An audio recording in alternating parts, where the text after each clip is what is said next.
buenos días con todos. El tema que yo les voy a presentar se titula Neumonías intersticiales idiopáticas. Entonces, a manera de introducción, una breve reseña histórica de cómo ha ido evolucionando y actualizándose esta clasificación respecto a las neumonías intersticiales idiopáticas. Entonces, varios consensos multidisciplinarios, sobre todo la Sociedad Torácica Americana y la Sociedad Europea Respiratoria, en el 2002 publica la primera clasificación de las neumonías intersticiales idiopáticas, sobre todo basándose con el objetivo de estandarizar los criterios para la valoración de este tipo de patologías. Entonces, esta primera publicación se basa en los patrones morfológicos, tanto en el diagnóstico clínico, radiológico y patológico.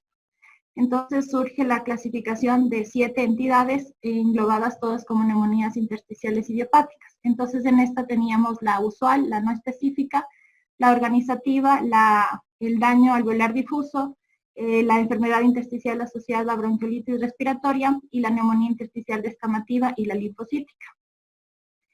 Sin embargo, alrededor de los finales del 2010 y inicios del 2011, el mismo consenso multidisciplinario, incluyendo sobre todo también las dos entidades que les mencioné anteriormente, y la Sociedad Respiratoria de Japón y la Sociedad Torácica de América Latina, realizan una nueva actualización a esta clasificación, sobre todo basándose en lo que es el diagnóstico y el manejo de la fibrosis pulmonar idiopática, y establecen inclusive el primer algoritmo diagnóstico de sospecha de fibrosis pulmonar idiopática, que incluía 3 patrones: un patrón propio de neumonía intersticial usual, uno posible y uno inconsistente. Entonces, esta es la clasificación que se basaba básicamente en el diagnóstico y en el manejo de la neumonía, de la fibrosis pulmonar idiopática.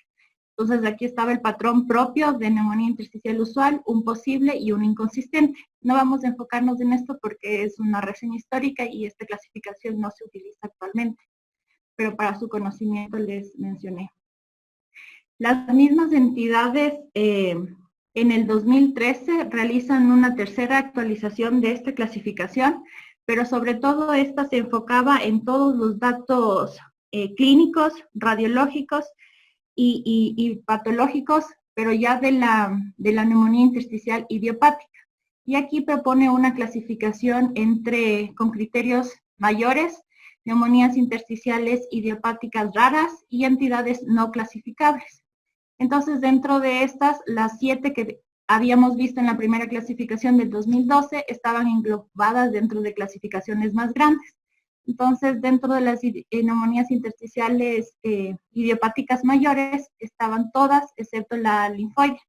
Esta, en cambio, estaba dentro de una clasificación de neumonías intersticiales raras, junto con esta nueva enfermedad que se sumaba a partir de esta clasificación, que es la fibroelastosis pleuroparenquimatosa idiopática. Y finalmente había una tercera clasificación que englobaba las neumonías intersticiales idiopáticas no clasificables. Estos no clasificables se debían a que todos estos datos clínicos, radiológicos o patológicos no eran adecuados como para clasificar dentro de esta entidad. O también, por ejemplo, que haya discordancia tanto entre los hallazgos radiológicos como patológicos, sobre todo cuando se presentaban en ciertas situaciones. Una de ellas podría ser, por ejemplo, aquellos pacientes que recibían terapia previa y ya se evidenciaba alteración de los hallazgos radiológicos o histológicos que no eran acorde a una enfermedad ya establecida. Por ejemplo, pacientes con una neumonía intersticial descamativa sometidos a una biopsia después de que hayan recibido tratamiento, por ejemplo, corticosteroide. Otra de estas situaciones que podía presentarse como casos, ejemplos de las no clasificables, es cuando se identificaba un nuevo hallazgo o una variante usual de una entidad reconocida, pero que no se caracterizaba dentro de las otras 7. Entonces, esto, por ejemplo, podría ocurrir cuando tengamos una variante, poniendo ejemplo de una neumonía organizativa, por ejemplo, que tenga una fibrosis supervenosa, entonces no era característico para poder filiar dentro de las otras clasificaciones. 2 años más tarde, alrededor del 2005, surge otra clasificación igual de las neumonías intersticiales idiopáticas, que sobre todo se basaba en una actualización de la primera clasificación mostrada en el 2002. Entonces, en esta enfocaba sobre todo la modificación del aspecto clínico. Entonces, las dividía en neumonías intersticiales dentro de fibrosas crónicas, en las que estaba la neumonía intersticial usual y la no específica, las que estaban asociadas al tabaco, como la enfermedad asociada a bronquiolitis respiratoria y la descamativa, y dentro del grupo de las agudas y las subagudas, sobre todo la neumonía intersticial aguda, y las raras, incluida la linfoide y la nueva. Entonces, justamente aquí está, las divididas para fibrosis crónica, las dos que les mencioné, las asociadas con el hábito tabáquico, las agudas, la neumonía intersticial aguda y también la neumonía organizativa, y finalmente las raras, la linfoide y la nueva entidad que se sumó a estas neumonías a partir de la clasificación del 2013, que es la fibroblastosis pleuroparenquimatosa idiopática. Y finalmente la actualización, el mismo consenso multidisciplinario realiza una nueva publicación de esta clasificación, sobre todo ya enfocándose nuevamente en el diagnóstico y el futuro manejo de la que es la fibrosis pulmonar idiopática. Esta es la que existe actualmente desde el 2018. Entonces las mismas entidades proponen esta clasificación y se establece inclusive como una guía práctica clínica, porque aparte del diagnóstico se propone el manejo para afiliar, dependiendo del cumplimiento de los criterios, para fibrosis pulmonar idiopática. Entonces, como es enfocado al diagnóstico y manejo de fibrosis pulmonar idiopática, se establece en 4 categorías. Es que tenemos hallazgos compatibles y concisos para neumonía intersticial usual. Si es que encontramos algún cambio en los parámetros dominantes, le denominaríamos como probable. Si es que encontramos otros hallazgos que no sean compatibles para las 2 anteriores, se denomina como indeterminada. Y si es que no tenemos ningún criterio para ninguna de las 3 previas, se denomina como un diagnóstico alternativo. Ya vamos a ver más a profundidad conforme vamos viendo, avanzando en la presentación, este tipo de clasificación. Entonces, antes también de ver cada uno de los patrones de las enfermedades intersticiales, también mencionar el protocolo para la tomografía computarizada de alta resolución, que es la que se utiliza para representar los hallazgos radiológicos que evidenciamos en el parénquima pulmonar para poder filiar estas entidades. Entonces, igual es un estudio simple que no necesitamos contraste, la adquisición volumétrica debe ser con una colimación submilimétrica de menor rotación y de un tono más alto. Igual la potencial y el corriente del tubo tiene que ser apropiado para el tipo de paciente, por lo general a 120 kV.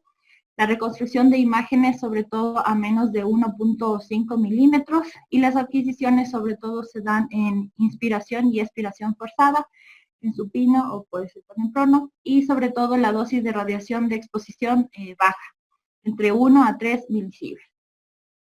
Entonces vamos a ver cada una de las entidades de este grupo de neumonías intersticiales idiopáticas. Empezamos con la usual.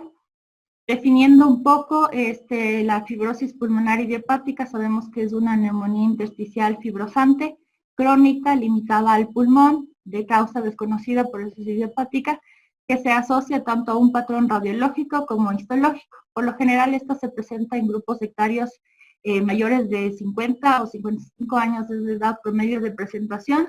Se menciona que hay una ligera dominancia de prevalencia más en los hombres con respecto a las mujeres. Entonces, como les dije, el grupo etario entre los 50 o más años, la incidencia aumenta conforme aumenta la edad. Esta clínicamente tiene como característica que va a presentar un empeoramiento progresivo tanto de la disnea como de la tos productiva. De hecho, tiene una supervivencia alta a corto plazo, 3 a 5 años, casi cerca del 45%.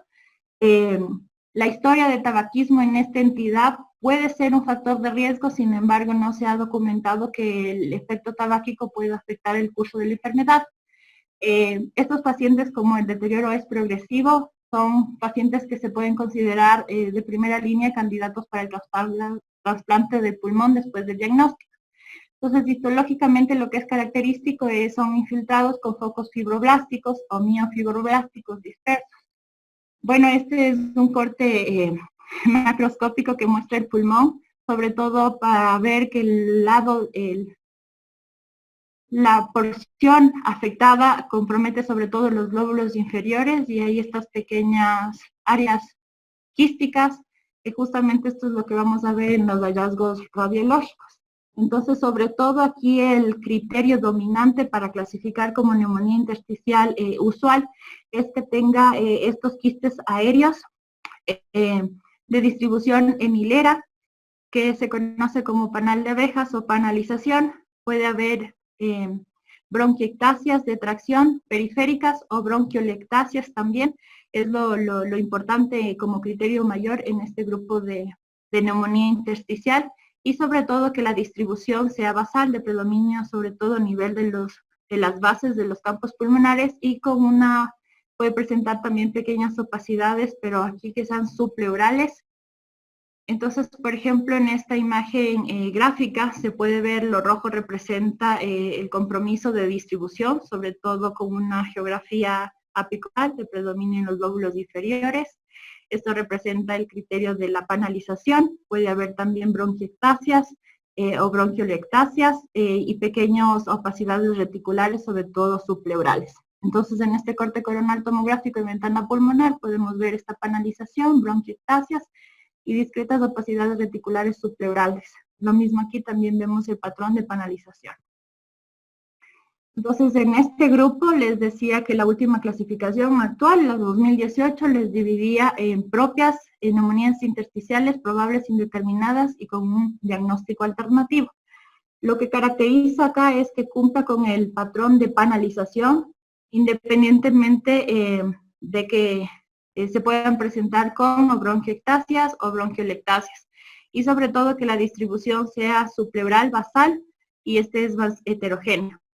Decimos probable, sobre todo vemos que no hay el patrón de panalización, más bien puede haber un patrón de opacidades en vidrio del lustrado, normalmente puede ser leve a moderado y la localización va igual, sino que aquí lo que diferencia es que no hay panalización, pero sí vidrio del lustrado.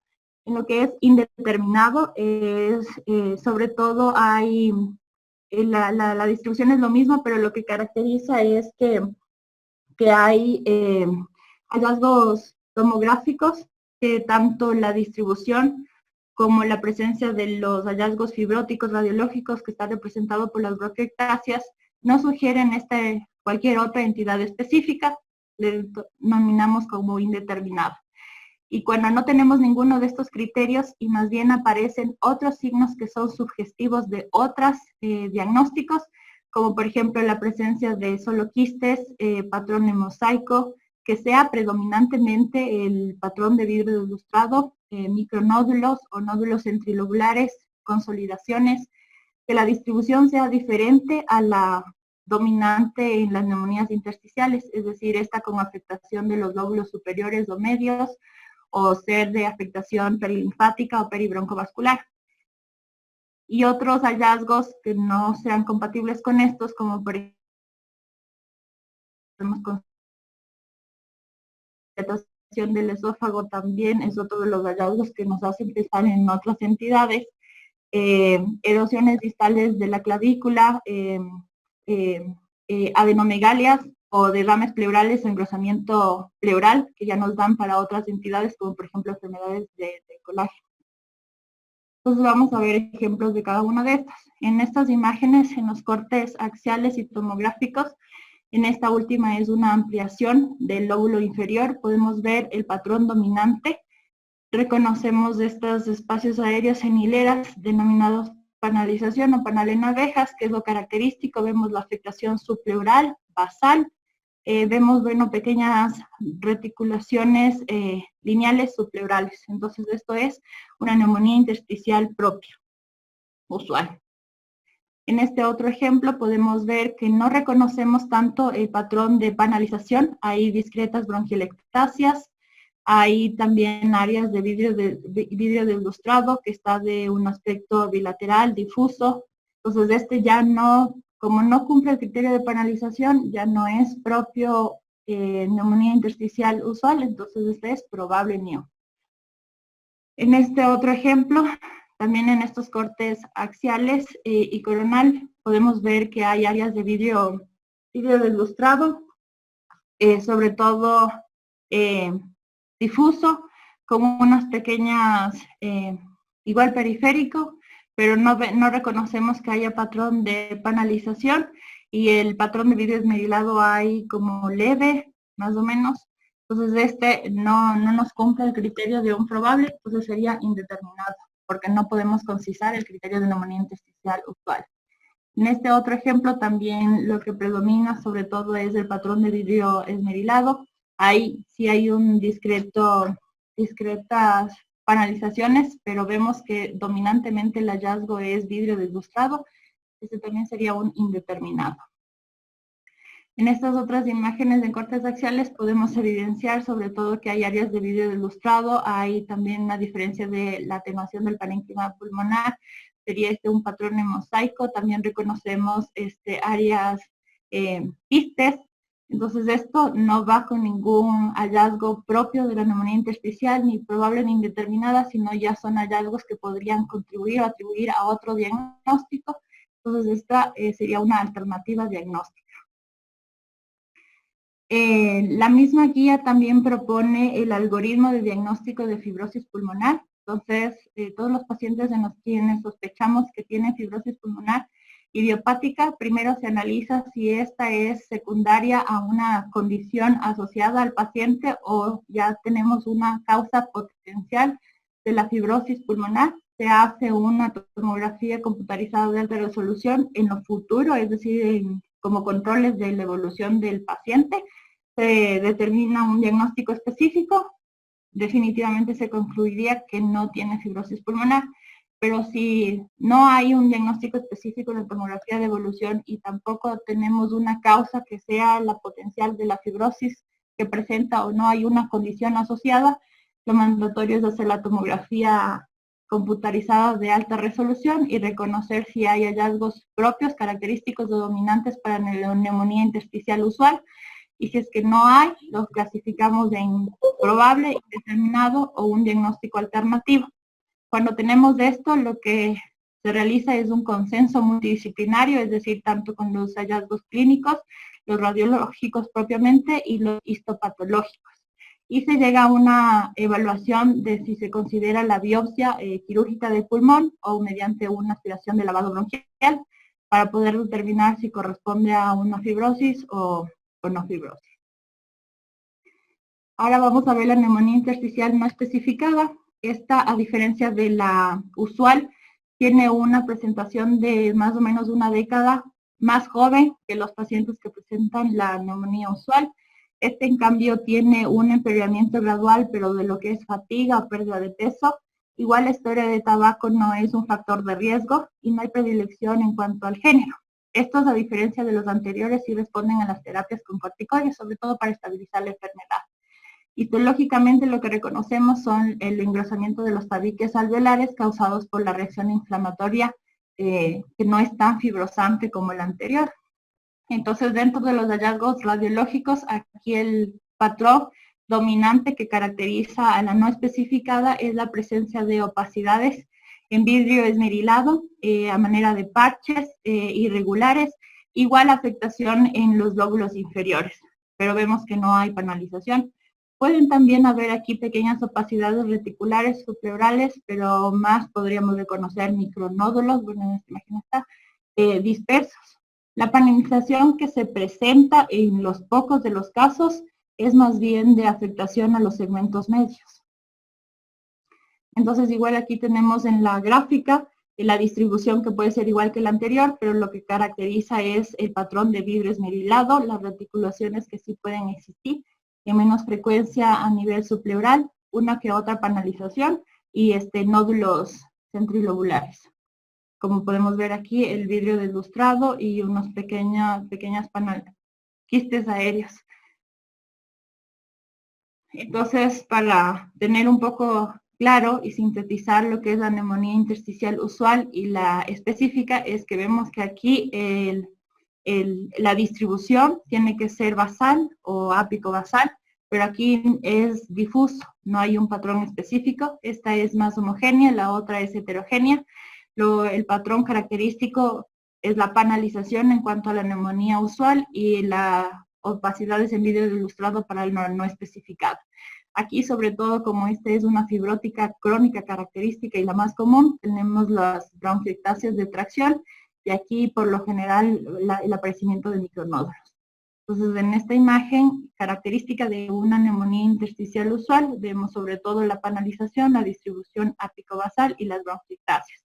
En cambio, la no específica, sobre todo el patrón del vidrio esmerilado con discretas reticulaciones o nódulos o micronódulos.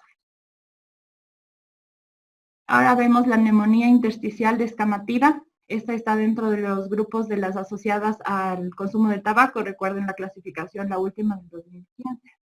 Entonces, de esta, por lo general, tiene un grupo etario de presentación entre los 30 y 40 años. Aquí se habla que hay una predilección en los hombres. Se presentan 2 veces más que en las mujeres. Obviamente, como esto les dije, asociado al consumo de tabaco, se habla de un promedio de 18 años por paquete e inclusive, aparte de la terapia con corticoides, el abandono del hábito tabáquico mejora el pronóstico de estos pacientes. Entonces tenemos histológicamente lo que caracteriza acá es la acumulación de macrófagos pigmentados y descamativos a nivel de los alvéolos. Dentro de los hallazgos radiológicos, aquí sobre todo lo que podemos encontrar, aparte de las opacidades en vidrio ilustrado de una distribución que puede ser difusa, tenemos el engrosamiento de los septos interlobular, sobre todo de predominio a nivel, este es periférico, también del lóbulo inferior, y sobre todo aquí las opacidades reticulares subpleurales o pequeños espacios quísticos también pueden haber. Entonces aquí en el esquema gráfico podemos ver el vidrio ilustrado que puede ser igual periférico, sobre todo en las bases de los lóbulos inferiores, discretos quistes y opacidades reticulares subpleurales. Lo característico que igual vemos en esta imagen tomográfica, en este corte coronal y en el corte axial. En cuanto a la enfermedad pulmonar intersticial asociada a la bronquiolitis respiratoria, esta igual tiene una presentación alrededor de los 30-40 años, al igual que la anterior también tiene un doble de incidencia en los hombres con respecto a las mujeres. Aquí hablamos de un historial de tabaquismo promedio de 30 años por paquete. Estas, al igual que la anterior, las terapias con corticoides y el dejar el hábito de tabáquico mejora el pronóstico. Aquí, a diferencia de del anterior, hay la acumulación de los macrófagos pigmentados, pero a nivel de lo que son todos los bronquiolos respiratorios y los conductos alveolares. Entonces, dentro de los hallazgos radiológicos, lo que caracteriza sobre todo es la presencia de, como vemos en este esquema, aquí la afectación es sobre todo de los lóbulos superiores, se caracteriza en opacidades de vidrio ilustrado, con presencia de pequeños nódulos centrilobulares y que pueden estar en coexistencia con enfisema centrilobular, como podemos ver aquí, vidrio ilustrado, sobre todo con afectación a nivel de los lóbulos superiores y unos pequeños nódulos centrilobulares. Pueden estar también en coexistencia con enfisema, entonces en estos cortes axiales podemos ver acá el vidrio ilustrado en coexistencia con pequeños enfisema centrilobular y también estos nódulos centrilobulares que inclusive pueden dar el aspecto de árbol en brote. En cuanto a la neumonía organizativa criptogénica, esta ya pertenece a la clasificación de las agudas y subagudas. Tenemos igual que dentro de los datos clínicos, esta más o menos se presenta alrededor de los 55 años. Clínicamente se asocia a secundarios o a cuadros de infección respiratoria del tracto respiratorio. Entonces cursan sobre todo con disnea, tos y fiebre. Aquí no hay predilección por el género, tanto hombres como mujeres tienen la misma incidencia. Esta no tiene ninguna asociación con el hábito tabáquico y sobre todo en esta entidad es importante excluir cualquier otra posible causa de neumonía organizada. Histológicamente lo que caracteriza aquí son la presencia de estos pólipos de tejido de degranulación que están a nivel de los conductos alveolares y del tejido circundante. Dentro de los criterios radiológicos, lo que caracteriza sobre todo es las opacidades pulmonares que pueden ir dentro de un patrón de vidrio esmerilado hasta llegar a la consolidación. La distribución es igual periférica o puede ser peribronquial, con afectación de los lóbulos inferiores, y sobre todo puede ser también que presenten características migratorias. Entonces, encontrar que estaba afectado un lóbulo y en los siguientes cortes o en otras tomografías de control se ve que esta área de consolidación haya migrado. Pueden haber el cambio de tanto de la ubicación, del tamaño, inclusive sin presencia de tratamiento. Entonces, igual aquí en esta imagen gráfica podemos ver la afectación que puede ser de los lóbulos inferiores, pero va en vídeo ilustrado que llegue a la consolidación y discretas bronquiectasias y retículos subpleurales. Entonces, como podemos ver acá, en este corte coronal, el aspecto sobre todo de vidrio ilustrado que llega a la consolidación. En esta imagen igual axial podemos ver sobre todo el vidrio ilustrado y la consolidación, que es característico de este tipo de neumonía. Otro tipo de las neumonías agudas y subagudas, de acuerdo a la clasificación, es la neumonía intersticial aguda. Esta igual tiene un promedio de presentación alrededor de los 50 años. Esta sobre todo son pacientes asintomáticos que de forma aguda presentan síntomas que llegan inclusive a cuadros de síndrome de dificultad respiratoria. Igual no hay predilección por el género, no hay asociación con el hábito tabáquico y sobre todo el uso de corticosteroides en fases tempranas pueden ser efectivos para el pronóstico. Y en este caso, como hay la afectación, el daño alveolar es progresivo y difuso, tiene una tasa de mortalidad de más del 50%. Entonces, lo característico aquí es ver el daño alveolar difuso. Se menciona que histológicamente hay dos fases, en la fase temprana o exudativa, en la que encontramos más bien edema intersticial, intraalveolar con formación de pequeñas membranas hialinas y difusas infiltrando todo lo que es el alveolo. Y la crónica, ya cuando está más organizada, ya hay la formación del tejido de degranulación. Entonces, dentro de los criterios radiológicos, sobre todo las opacidades en vidrio ilustrado, pero sobre todo que es extensivo, es decir, conforme va progresando la enfermedad, va extendiéndose con afectación a todo lo que sería el lóbulo pulmonar. Bilateral, las discretas áreas de consolidación y sobre todo por el daño del parénquima, la destrucción de la arquitectura pulmonar. Entonces aquí podemos ver el esquema de la opacidad del vidrio ilustrado, que puede ser de afectación inicial de los lóbulos inferiores e extenderse conforme va la afectación del cuadro respiratorio. Áreas de consolidación, como podemos ver en esta imagen, la área de consolidación y con afección de casi todo el lóbulo derecho. Entonces, estos son otros ejemplos en cortes axiales de la secuencia de cómo hay la afectación en cuanto a la neumonía intersticial. Tenemos vidrio ilustrado y opacidades, con derrame, que vienen rápidamente progresiva, extensivo, bilateral, con distorsión de toda la arquitectura pulmonar dependiendo de la afectación del daño alveolar difuso.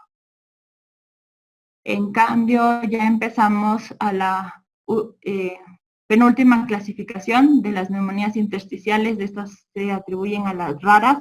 Tenemos la linfoide. Esta es mucho más rara y la menos frecuente, por eso está dentro de esta categoría, y sobre todo se ve presente en asociación con otros trastornos, sobre todo sistémicos, como el síndrome de Sjögren, pacientes con VIH. El grupo etario de presentación es alrededor de la quinta década. Esta sí tiene una predilección, en cambio, por el género femenino, a diferencia de todas las anteriores, sobre todo las fibróticas crónicas, que tienen predilección sobre los hombres. Acá de datos clínicos es una sintomatología sistémica, puede llegar al trastorno linfoproliferativo pulmonar con la posterior progresión al linfoma maligno, y el uso de corticoides tiene una respuesta impredecible. Entonces, histológicamente, como su nombre lo indica, linfoide, tenemos la infiltración del linfoide intersticial difuso, sobre todo de predominio de linfocitos.